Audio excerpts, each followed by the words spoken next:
बिस्मिल्लाहिर्रहमानिर्रहीम। अस्सलाम वालेकुम जनाब। मुदस्सिर इकबाल व्यूज़ में आपको खुश आमदीद कहते हैं। मालूम नहीं है कि मुल्क कौन चला रहा है।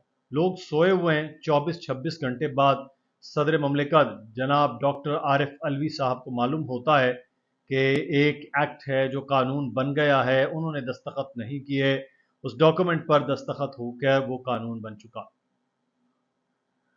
हंसने की बात लगती है ना। बिल्कुल ऐसे ही मजाक लगता है इस रियासत के अंदर कि ये क्या हो रहा है, इस मुल्क में क्या हो रहा है। हुआ ये है कि सदर आरिफ अलवी साहब कहते हैं कि मैंने दस्तखत ही नहीं किए। तो जब दस्तखत उन्होंने नहीं किए तो कौन है जिसने दस्तखत कर दिए हैं? ये सदर आरिफ अलवी को FIR कटवानी चाहिए कि उनके साथ कोई दो नंबरी हुई है, लेकिन वो ऐसा कुछ नहीं कर रहे हैं। सिर्फ उन्होंने ट्विटर के जरिए कहा कि अल्लाह जानता है कि मैंने ऐसी कोई चीज़ नहीं की, यानी कि वहां पर माफिया मांग रहे हैं। इसकी दो वजूहात बताई जा रही हैं। नंबर वन, आरिफ अलवी साहब से इमरान खान साहब नाराज थे और उनकी नाराज़गी की वजह के बाद वो परेशान थे। पाकिस्तान तहरीक इंसाफ के जो ट्रोलर हैं, पाकिस्तान तहरीक इंसाफ के जो कारकुनान हैं, वो आरिफ अलवी से खासे नाराज़ रहे और सदर आरिफ अलवी अब जाते जाते बहरहाल उंगली कटवा के शहीदों में नाम ज़रूर लिखवाना चाहते थे। अगर उनको एतराज़ था इस बिल पर, तो वो इख्तलाफी नोट कहाँ है? वो एतराज़ जो लिखा गया वो कहाँ? वो डॉक्यूमेंट्स कहाँ? वो चीज़ें किधर हैं? कोई चीज़ तो पेश करनी चाहिए थी ना।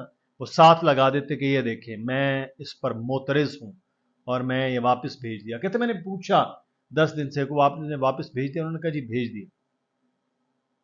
आपका इसका मतलब है अमला आपके साथ नहीं था। आपके तो प्राइवेट लोग भी आपके साथ होते हैं, आपने ये भी चेक नहीं किया कि क्या हुआ है।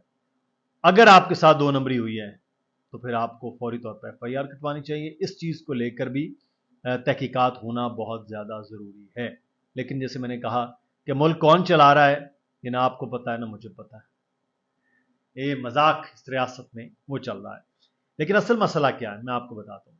ऑफिशियल सीक्रेट एक्ट बुनियादी तौर पर इसको ज़्यादा सिक्योर करने के लिए कानून में तरमीम की गई। कानून में तरमीम के बाद अब इमरान खान, उनकी जमात के अगले आने वाले लोग, उनके लिए एक मुश्किल पैदा जो है वो हो सकती है।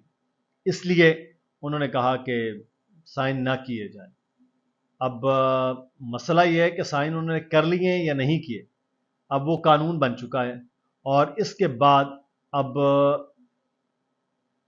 ये चीज़ें बहुत आगे जा चुकी हैं। अब जो आइन है उसका बुनियादी तकाजा क्या है, मैं इसके पीछे आपको ना एक साजिशी थ्योरी जो पूरी चल रही थी वो बताता हूँ। मसला ये था कि उन्होंने इस कानून को अपने पास रखा, रोके रखा। पार्लियामेंट तहलील हो जाए, ख़त्म हो जाए, उसके बाद ही मैं वापस भेज दूंगा। एक साजिशी थ्योरी पूरी जो उन्होंने उनके जहन में। अब वो ये वजूहात ये थी कि ना असम्बली होगी, यानी कि पार्लियामेंट मुकम्मल नहीं होगी, इस तरह से ये कानून जो है वो बन नहीं पाएगा, ये उनके दिमाग में था।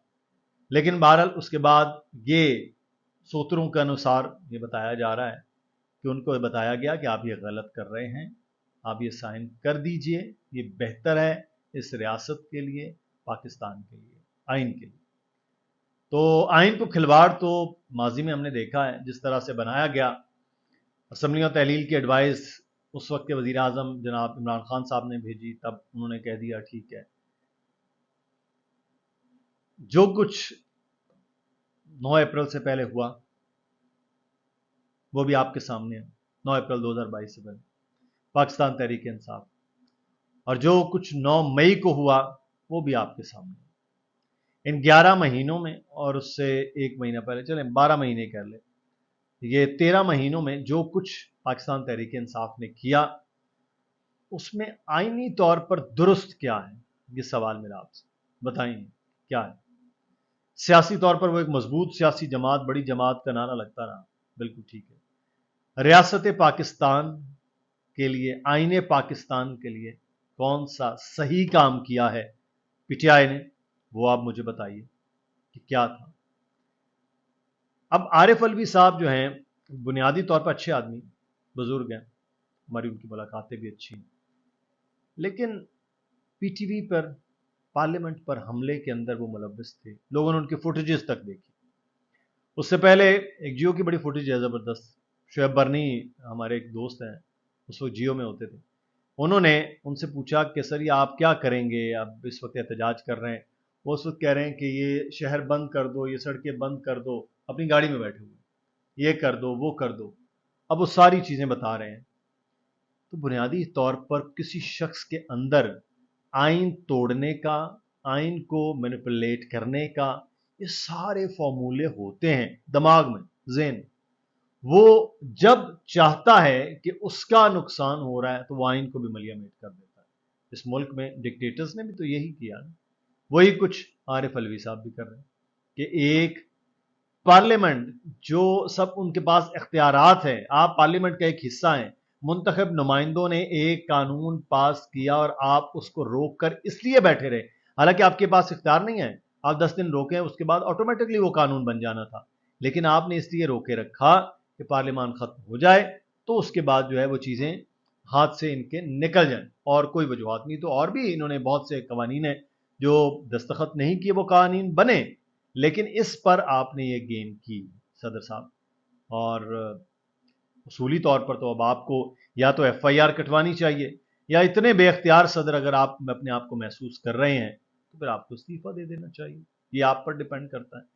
لیکن پاکستان کون چلا رہا ہے یہ سوال ابھی تک وہیں پر موجود ہے کہ اگر آپ نہیں چلا رہے تو کون چلا رہا ہے۔ اپنا خیال رکھیے گا ناظرین، اللہ حافظ۔